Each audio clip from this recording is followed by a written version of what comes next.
چھوڑ دیا تو امام کا نمائندہ قتل ہو گیا. تو امام کا نمائندہ قتل ہو گیا تو ظلم ہو گیا. اس کے بعد امام زین العابدین یہاں تک 11 امام تک آتے ہیں. ہر امام نے اپنے زمانے میں جگہ جگہ نمائندے بٹھائے, جگہ جگہ نمائندے بٹھائے, سب غیر معصوم, سب کے سب غیر معصوم. جہاں تک 12ویں امام کا دور آیا تو اپنے 4 نائب جو تھے وہ بھی غیر معصوم تھے. اپنے زمانے میں یہ سب کو مقرر کر کے گئے, بتا کے گئے تو غیر معصوم کو میں ڈالا ہوں. ایسا نہ ہو ایسا نہ ہو کہ میرے جانے کے بعد تم اس میں اختلاف کرو کہ غیر معصوم کی اطاعت ہم نہیں کریں گے.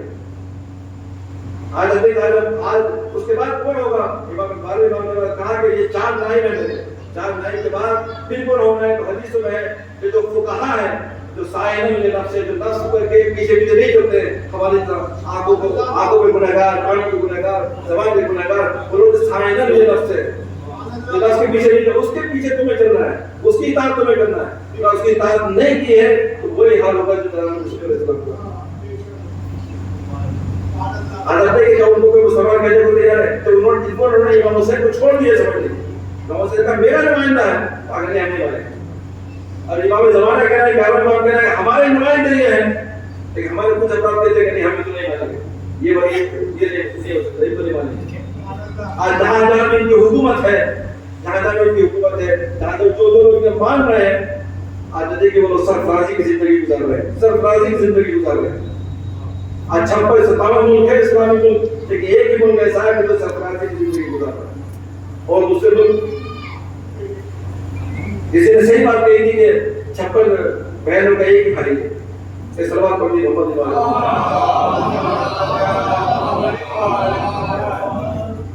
اور یہ ولایت عزیزان محترم, یہ اللہ کی ولایت ہو یا رسول کی ولایت ہو یا امام کی ولایت ہو, تو تبھی ولایت ہوگی, تبھی ولایت ہوگی جب ہم ان کو غریب مانیں, عملی طور پر مانیں. اور روشن کبیر میں اس سلوات پڑھ دی محمد محمد.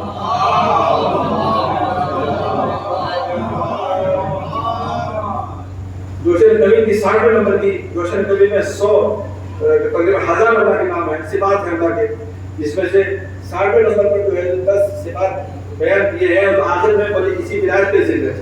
یہ کہا گیا جو ولی مانے اسی کے ولی ہیں. جب پہلے سے میں شروع کرتا ہوں کہ یا کافی ہے من استغفار, وہ کہ جو کافی ہے اس شخص کے لیے, وہ کہ اللہ کے لیے کہتا ہے, وہ جو کافی ہے اس شخص کے لیے جو اللہ کو کافی سمجھتا ہے, جو اللہ سے مدد طلب کرتا ہے, وہ کہ جو کافی ہے اس شخص کے لیے تو صرف اسی سے مدد طلب کرتا ہے. طلب کہ اللہ سے دعا مانگی جا رہی ہے.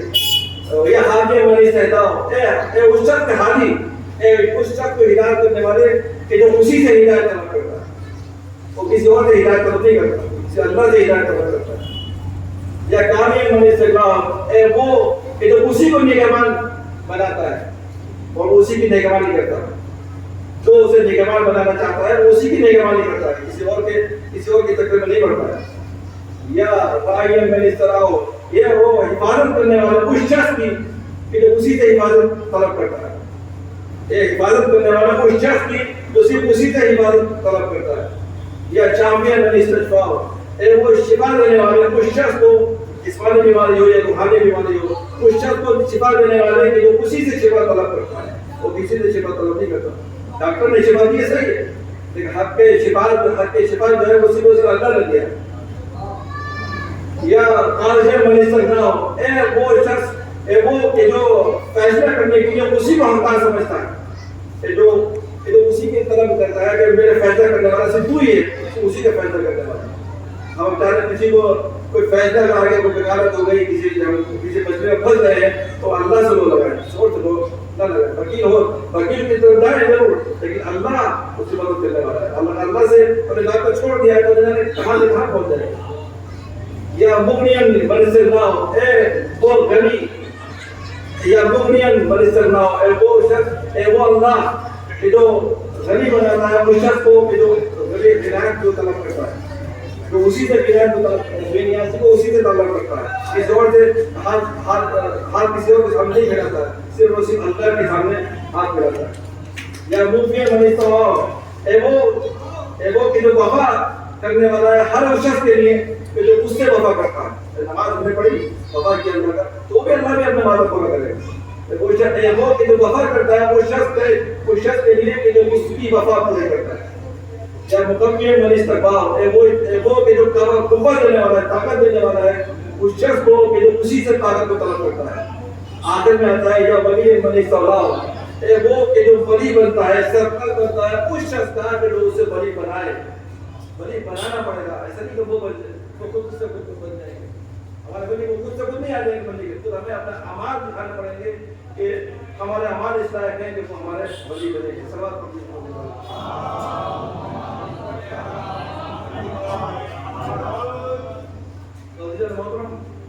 یہ نبی حکم کا جو ماجرا ہے، اکثر لوگ کہتے ہیں کہ محبت ہے، ہم لوگ ہمارا یہ دعویٰ ہے کہ نہیں نظام الہی کو قائم کرنا ہے، یہ مطلب ہے. تو ہمیں یہ دیکھنا پڑے گا کہ ان کے درمیان محبت اور ولایت کے درمیان جو نظام الہی ہے کون سے صحیح ہے. اس کے لیے ضروری ہے کہ بہت سال گزر گئے ہیں، ابھی بھی کوئی اگر حادثہ پیش آ جاتا ہے کسی جگہ تو اس وقت کے جو حالات ہیں اس کا جائزہ لینا پڑتا ہے کہ اس وقت حالات کیسے تھے، کون کون تھا کون کون نہیں تھا، کیا کہے گا، تب کیا سے اب طے کرتے ہیں کہ اصل میں حقیقت کیا تھی. قرینہ مقامیہ ہوتا ہے، اصول میں ایک قرینہ مقامیہ اور ایک قرینہ حالیہ. حال یعنی سچویشن بتائے گی حالات بتائے گی اس زمانے کے کہ کیا مراد ہے، محبت مراد تھی یا نظام الہی مراد تھا. قرینہ حالیہ ہو گیا. قرینہ مقامیہ یعنی کون، جو رسول خدا نے کہا ہے وہ کون بتائے گا. اس زمانے کا رسول خدا نے جو ارشاد فرمایا تھا اس زمانے کا کون بتائے گا کہ رسول خدا سے مراد اس مدعے میں کیا تھی، محبت تھی یا کیا تھی. آپ کو دیکھیں مولا کائنات کی جو وزیر خود میں جب مولا بنے قرینہ حالیہ کیا تھا. رسول خدا تو آپ دیکھیں حج کس زمانے میں کیا. رسول خدا نے حج جو ہے کس زمانے میں، اللہ نے کب اجازت دی رسول خدا حج کرنے کی. تو وہ جو جواب ہوتا ہے محترم کسی کے لیے ہو سکتا ہے، کسی جوان کے لیے بات نہیں ہو شاید. یہ اللہ نے رسول خدا کو حج کی اجازت کب کی ہے. 5 ہجری کو 6 ہجری کو حج کا حکم ہے، وجوب کا حکم ہے. یہ تو الگ بات ہے کہ رسول خدا جو جناب ابراہیم کے زمانے سے حج ہے، جناب ابراہیم کے زمانے سے حج ہے، 40 سال کے عمر میں کیا کرتے رہے رسول خدا. تو اس طریقے کا بھی حج ہوگا اس زمانے میں وہ کرتے تھے. لیکن اب جیسے وجوب کا حکم آیا ہے وہ 5ویں 6 ہجری میں آیا، اور 6 ہجری میں جب یہ گئے ہیں رسول خدا عمرہ کرنے کے لیے گئے 6 ہجری میں، یعنی کہ اپنے انتقال سے وفات سے 5 سال پہلے. اپنے 11 ہجری کو توجہ داروں سے 11 ہجری کو انتقال ہوا ہے. 6 ہجری میں رسول خدا عمرہ کرنے کے لیے گئے. لیکن جب گئے وہاں پر مکے میں جیسے پہنچے تو وہاں پر لڑائی تھی، وہ لوگ نہیں آنے دینا پسند کر رہے تھے، مسجدیں مار رہے تھے. وہ انہوں نے راستے میں روک لیا مکے والوں نے، کافروں نے، مشرکوں نے، تاکہ ہم تو حج نہیں کرتے. اب کیا کرنا ہے، کہا کرتے ہیں واپس جانا ہوگا. اب اگلے سال آ جب معاہدہ ہوا، صلح ہوئی، اب اگلے سال آ سکتے ہیں، صلح ہو گئی ہے. لیکن اس سال نہیں آئے گا، عمرہ بھی نہیں ہوگی. آپ جائیے واپس، اگلے سال آ جائیے گا. ٹھیک ہے، واپس آ گئے. 7ویں ہجری میں جب اجازت دی گئی تھی تو گئے وہاں پر عمرہ انجام دیا. عمرہ حقیقی انجام دیا، عمرہ حقیقی کو انجام دیا جا کے 7ویں ہجری میں، لیکن انتقال سے 4 سال پہلے. حج ابھی بھی نہیں کیا رسول خدا نے. حج جو ہے 7ویں ہجری میں بھی نہیں کیا. 8ویں ہجری میں کیا تھا، 8ویں ہجری میں فتح مکہ ہوا ہے. مکے کو فتح کیا، وہ لوگ بہت شورش کر رہے تھے، بہت پریشان کر رہے تھے، اور اس کو فتح کرنا ضروری تھا. مدینے میں ہی اسلامی حکومت تھی، مکے میں نہیں تھی. تو مکے کے اوپر چڑھائی کی رسول خدا نے اور مکے کو فتح کیا 8ویں ہجری میں، یعنی انتقال سے 3 سال پہلے. 8ویں ہجری میں مکے کو فتح کیا ہے. مکے جب فتح ہو گیا وہ بھی یعنی کہ اسلامی اسٹیٹ قائم ہو گئی، اسلامی شہر منصور ہو گیا. اب تو حج کر سکتے ہیں نا، اب تو حج کر سکتے ہیں نا. لیکن 8ویں سال میں بھی حج نہیں کیا. اللہ کی طرف سے منع تھا کہ حج نہیں کرنا. 9ویں سال میں کہا کہ حج نہیں کرنا. 9ویں سال میں کیا کرنا، اب تو حکومت اسلامی قائم ہو گئی نا. دوسروں کو حکم دیا کہ حج کرنے جاؤ، سب کو حج کرتے گئے. جس کو جانا تھا سب حج کرنے گئے. لیکن رسول خدا کو حکم نہیں تھا حج کرنے جائے.